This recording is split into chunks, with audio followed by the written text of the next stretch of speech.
Why is biting in bruxism unhealthy, whereas biting to chew your food is not unhealthy? What's the difference?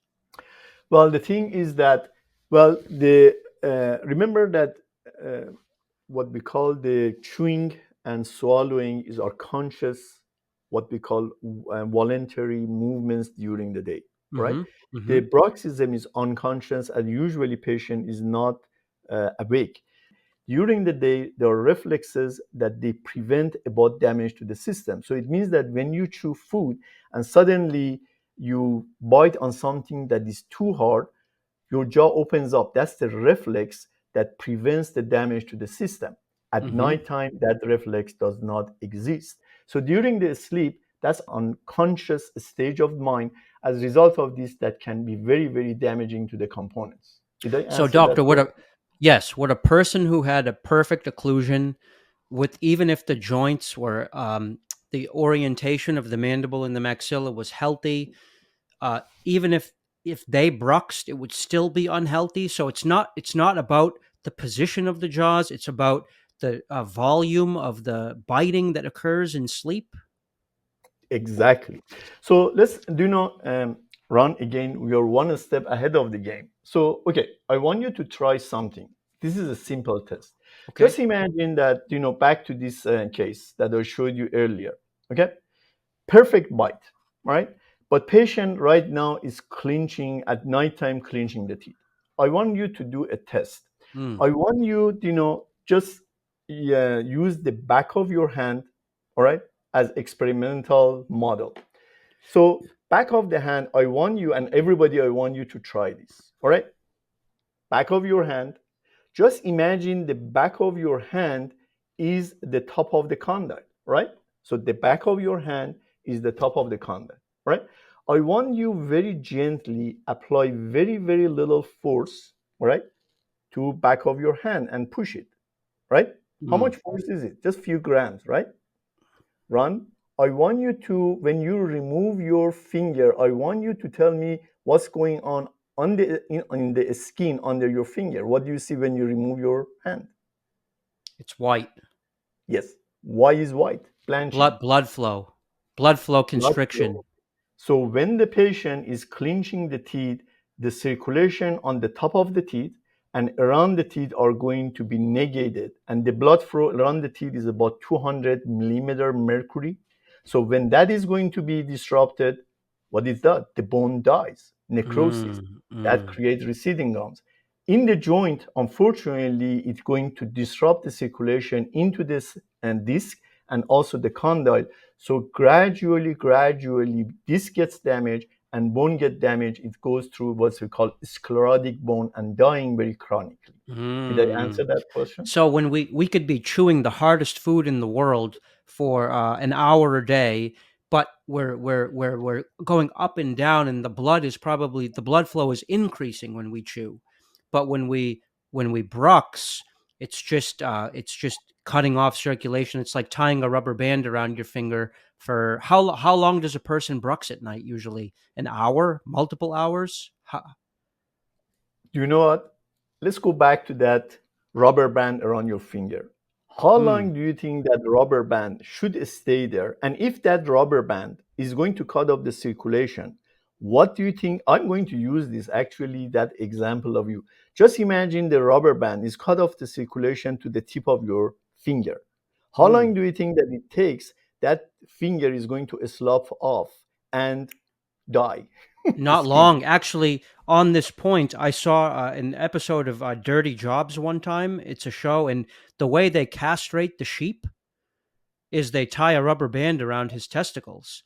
And then Yep. after some time, the testicles just fall off. That's it. That's, you said it. So that pressure, coming back to the area of the joint, I was going to elaborate on this. So the area of the joint, human joint, is very, very evolved, very delicate, but at the same, so is very, very sensitive. But at the same time, masticatory system is powerful. I told you you can apply 1,000 pounds of force to it, but the joint is very delicate.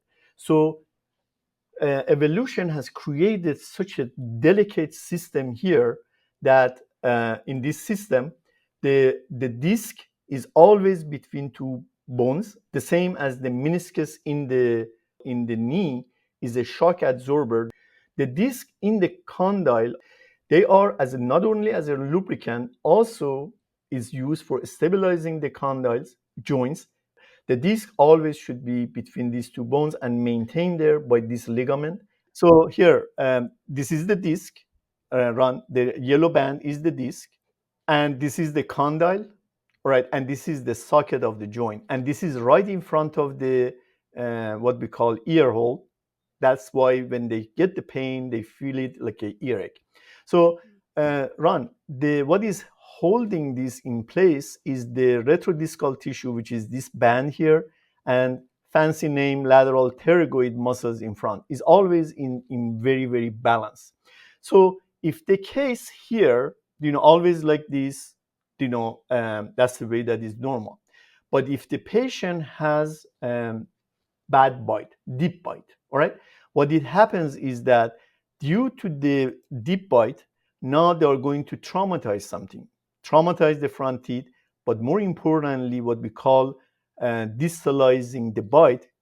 It's like shoving the jaw back every time that they bite down, and the deeper the bite, more is going to damage this area, and as a result of that, the retrodiscal tissue is going to be uh, damaged. Now, the retrodiscal tissue that is responsible for bringing the disc back cannot do that. It's like an elastic band, pull it back. It cannot do that. So the disc run stays forward. So patient clicks on the displaced disc and off it, so clicking happens. Make sense here? So that's Yeah, the yeah, first part sure. of damage. Yeah, so So what we're this seeing now is we're visualizing the clicking. What causes clicking? Exactly. When the disc gets to this clicking, you should not ignore it, because the next stage of this now is going to be the ligament is so stretched that the disc does not come back. So clicking, meaning that is in the kind of transitional stage, but the next stage is going to be locking. Show us So the ligament, doctor. Show us the ligament. The yeah, ligament the that's going to get. ligament is this That's the ligament. retrodiscal tissue. Yeah, ligament. Okay, so that ligament gets stretched, the disc stay forward, the noise goes away, and patient thinks that, wow, well, I had clicking, I don't have clicking. Sometimes this is very very painful, which, by the way, if it's very painful, be sure that you don't get a straight shot in it, because it can be damaging further at this stage. Now, this disc can be displaced forward and locked with no pain chronically, but sometimes with pain. But then the noise disappears and they think that, wow, great, I don't have clicking anymore. But then gradually, the retrodiscal tissue get damaged, the bone gets damaged, and then the quality of the condyle that I'm see this, the condyle is going to gradually slough off and then get going through what is called osteoarthrosis. The size of the condyle shrink in size and gets smaller, or active side of the bone loss, we call it osteoarthritis. All right. Now, and I tell you, if we can open up the airway so they don't bruise, is a useful means, but well, not very attractive. There are some oral appliances that open up the airway, but not all of them they are capable of working with braces or Invisalign. But if patient does not want orthodontic treatment, if they wear one of these, some of these appliances, not all of them, they can reduce the bruxism. Those are Now, so-called mandibular advancement devices. They're that's they're right. very And I common. know that you're not in favor of them. Well, I think they serve a role. They basically use the maxilla to brace the mandible forward and artificially create this open airway by bracing off of the maxilla. But it has a headgear effect where long term it could cause the maxilla to actually recess even more and exacerbate the root problem. Right? This time you're 10 steps ahead of the game. Absolutely. You hit it on the head of the nail. Doctor, you're too good. Absolutely.